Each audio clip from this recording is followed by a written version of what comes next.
আমরা আপনার জমিতে বা ছাদে একটা 5G টাওয়ার ইনস্টল করতে চাই। আছে তো আমার 500 স্কয়ার ফুট ছাদ আছে, কিন্তু আমি কি পাবো বলুন?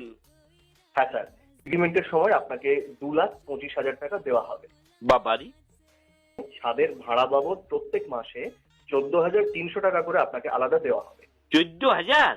হ্যাঁ স্যার, 14,300। বাবারি। হ্যাঁ স্যার, তাছাড়াও আপনাকে বা আপনার মনোনীত কাউকে টাওয়ারটি দেখাশুনো করার জন্য, রক্ষণাবেক্ষণের জন্য একটি চাকরি দেওয়া হবে, যার স্যালারি হবে স্যার প্রত্যেক মাসে 17,000 টাকা। 17,000 টাকা? হ্যাঁ স্যার।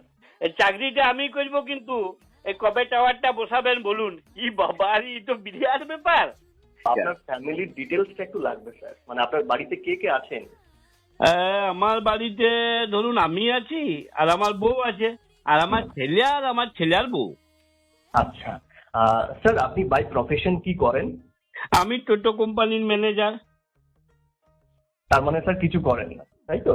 হ্যাঁ, কিন্তু এইবারে করবো আপনার টাওয়ারের চাকরিটা, ম্যানেজারিটা যাবে একটা হলে আমার, আর কি। স্যার আপনার ছেলে কি করেন? ও টোটো কোম্পানির ম্যানেজার। তার মানে উনিও কিছু করেন না। লাও বাবা, কি বলছি আর আপনি কি বুঝছেন? বলি গুজরাটে একটা টোটো তৈরির ফ্যাক্টরি আছে, ওইখানে ও আবার ম্যানেজারি করে।